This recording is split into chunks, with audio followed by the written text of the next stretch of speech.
Hi, my name is Coldbeer and let's start with Little Nightmares 2. You will return to a world of charming horror, a suspense adventure game in which you play as Mono, a young boy trapped in a world that has been distorted by the humming transmission in the distance. With a girl in the yellow raincoat as your guide, you set out to discover the dark secrets of the signal tower. Your journey won't be easy. You will face a host of terrible threats from the horrific residents of this world. So check the status of your mental balls, the hardness, the texture, and dive into the world of horrors and quirkiness. This game is weird, to say the least, but it is one of the best side-scroller games you will ever play, I can guarantee you that. Monument Valley. You will embark on a journey as Ida, the silent princess, through impossible environments and illusionary puzzles. You will experience this meditative and calming puzzle game by manipulating monuments and creating evolving paths to explore new, surreal and mysterious worlds. So basically you will solve tricky but immensely satisfying puzzles with optical illusions at their core. Evolve landscapes to reveal pathways that would have otherwise been impossible. And as you progress, discover beautiful architecture, transforming landscapes through pushing, pulling, clicking, raising, lowering, and more. 98% of positive reviews is not a thing you can easily ignore, so don't! Keep in mind that the second part of the game is also discounted, and if you buy both of them you will get an additional 15% discount. Impaler. This is a minimalist retro arena shooter with spikes. You summon spikes to slay monsters, build barriers and reach higher ground. The game is challenging, rewards movement, and each run feels different thanks to roguelike elements. Here you'll overcome the increasingly difficult hordes of monsters by upgrading your weapons and abilities. The game has a retro art style and really not bad soundtrack. Also, developers use their own engine, so the game feels really smooth. Basically, if you feel nostalgia for classic Doom or Duke Nukem games, Impaler is a wonderful choice. Also, the price is a joke even without a discount. The game is short, only about 2.5 hours, and can be completed in a single sit-down any evening, which is great. Tales of Iron. Set in a grim dark land plagued by war, the game is a hand-drawn RPG adventure with punishingly brutal combat. As an heir to the Rat Throne, you must restore your broken kingdom by banishing the merciless Frog Clan and their ferocious leader. As you explore the deceivingly charming world, you'll encounter a cast of unique companions ready to aid you in your adventure, and you'll need all the help you can get, because to be honest, you suck, and with companions, you suck less, so any help you get is great. Whether that's a new potato salad recipe, blueprints to forge deadly weapons and armor, or even a land-chugging, armor-plated mole-mobile. Title has about 90% of positive reviews on Steam, so it's fair to say Tales of Iron is a good game.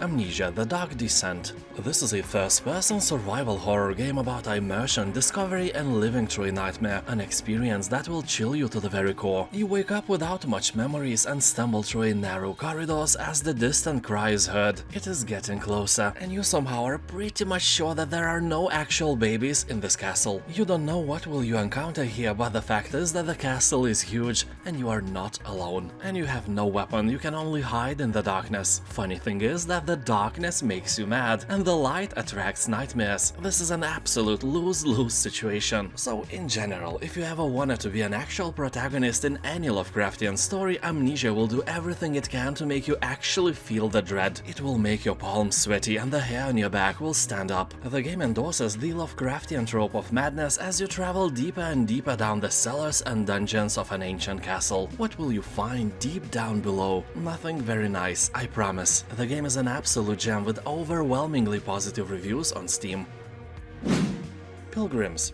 Do you know about Samorost and Machinarium? It is another creation of the developers who made these wonderful games, and Pilgrims kinda look like a wonderful game as well, so don't doubt it, I forbid. You'll roam the land as you please and make new friends, share a laugh with your fellow travelers and help them complete their little stories your way. How many different solutions can you find? This game is meant for playing, not for beating it. It's the journey, not the destination. Game is packed with 45 achievements and amazing music, and just look at this price, looks cute and friendly for your wallet.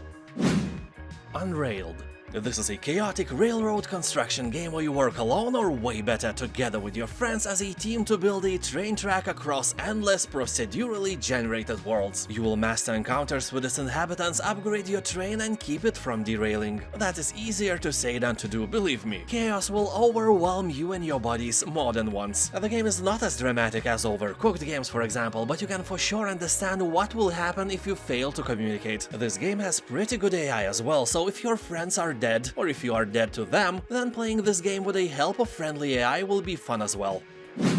The Last Campfire. This is an adventure, a story of a lost ember trapped in a puzzling place, searching for meaning and a way home. You'll travel deep into the lands beyond the dark forest and overcome the adversities before you. Discover beautiful wilderness filled with lost inhabitants, strange creatures and mysterious ruins. 97% of all people who bought this game are recommending it to you. People on Steam are talking that this is a beautiful story-driven game filled with great art and even greater music. The puzzles game throws at you ranges from fairly easy to a medium. Nothing will bend your brains inside out in this game. If you fail here somehow, it's a pure problem of your IQ, I'm sorry. If you are in doubt, you can try the demo version on Steam for free.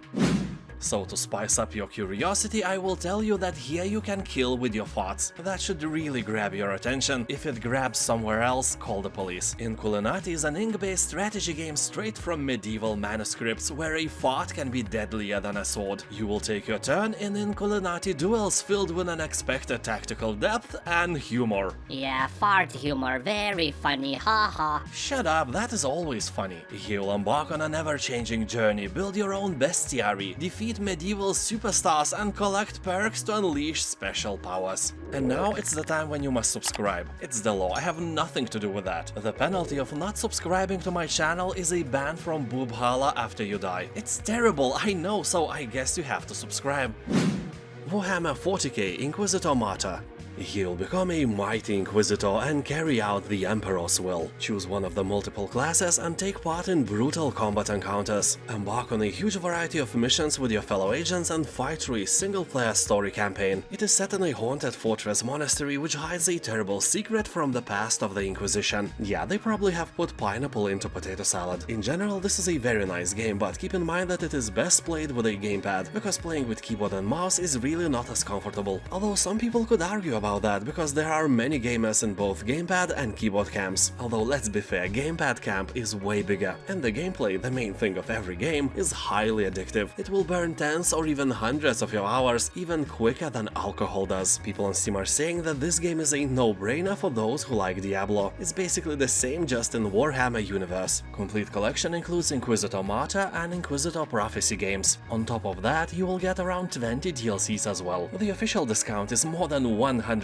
but keep in mind that Warhammer games almost never drop the base price of their titles, so even the old farts still cost like a AAA games when not on sale. Outward Definitive Edition.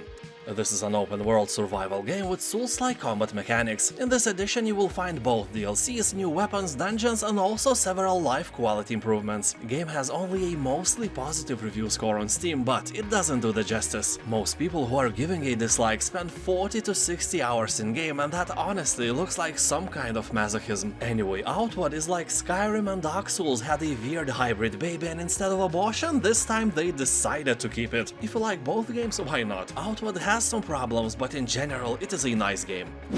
Amnesia Rebirth. I admit that I am a pussy,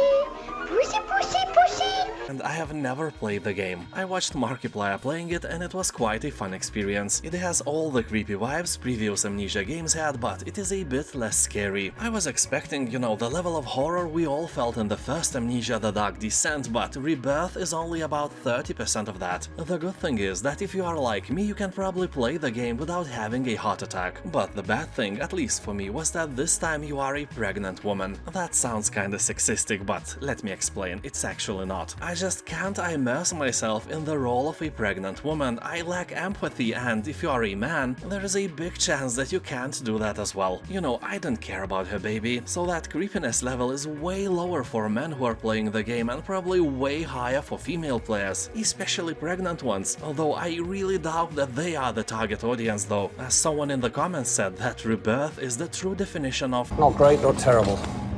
Despite that, it is a really beautiful game with a great story, environments and some spooky stuff in general, and this price is just about right to get your filthy fingers on it. Botanicula.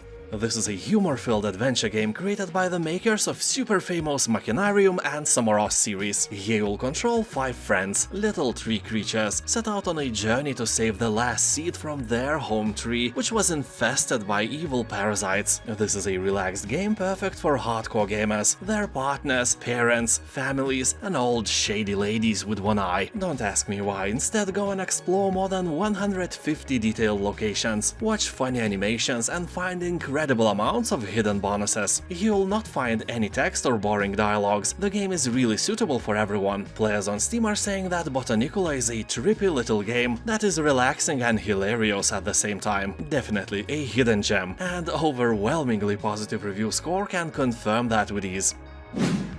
SOMA.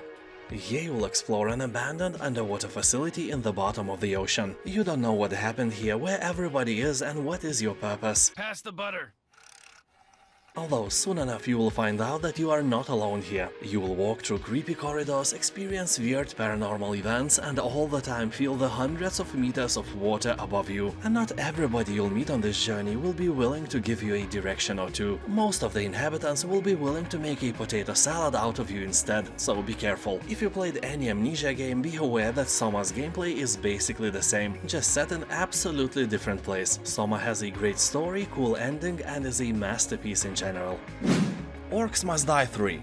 This is probably the most entertaining tower defense game I have ever played, and I don't have specifically the third part in mind. The whole franchise will erase your boredom like your ex erased you from her life without a trace. So anyway, here you will be killing orcs, wave after wave after wave, and you will do that not only with various traps and turrets, but personally as well. You can play solo or 2-player co-op, arm yourself with a massive arsenal of weapons and slice, burn and zap hordes of repugnant orcs. The game is incredibly fun, and at first it seems easy. Oh, but all this is just a deception. Later games will turn into incredibly hard try again and again battles. One misplaced trap, one missed shot, and you are dead. If you have a weaker PC or just saving money, you can buy the second or even the first part of the franchise and have a great time as well. The Chant. This is a nice single-player third-person horror action-adventure game set on a remote island. Your peaceful weekend turns to dread after a group opens a psychedelic dimension of terror that feeds off negative energy. So you could throw all the Karens of the world in it and keep everyone happy, but the protagonist never thought about that. So now you witness terrifying revelations about the cosmos, fight off the creatures, reason with the survivors, and unravel the legacy of a cult from the 1970s to reverse the ritual that caused all of this. The score on Steam hovers about 80% of positive reviews, so 4 out of 5 people like the game. Price is still a bit steep, so read the comments carefully.